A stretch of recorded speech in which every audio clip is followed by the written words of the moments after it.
তো আমি একটা রোলিং দিয়ে দেখি, অনেকদিন ধরে রোলিং দেওয়া হয় না, কি অবস্থা এখন রোলিং এর।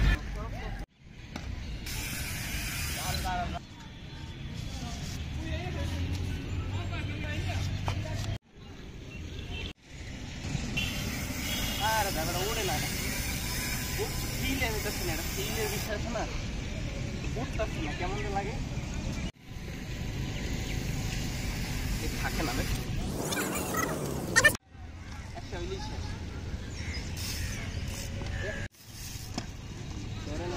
সামনে দেখি।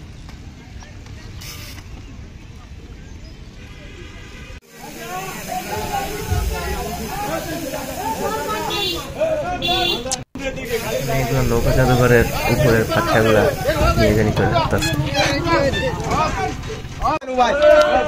भाई मेरा तो पोपट हो गया भाई। तो उनके साथ मैं अब एक वीडियो बनाना चाहूँगा। देखिए सौरभ जोशी यहाँ पर एक साइकिल पर आ गए हैं। এই যে সামি ভাই এখন আমাদের চা সার্ভ করতেছে।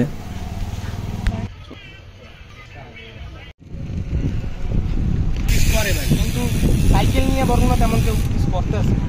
এই যে আমরা করতেছি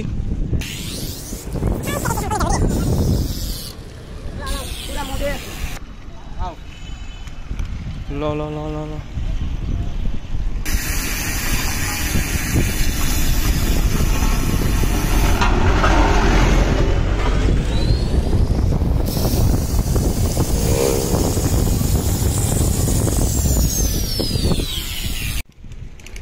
আজকে বেশি একটা স্টান করতে পারি নাই, কিন্তু এরকম ডেইলি বেসিস ব্লগগুলো আপনারা কম বেশি আমার চ্যানেলে পাবেন সামনে থেকে। তো সবাই ভালো থাকবেন, আল্লাহ হাফেজ।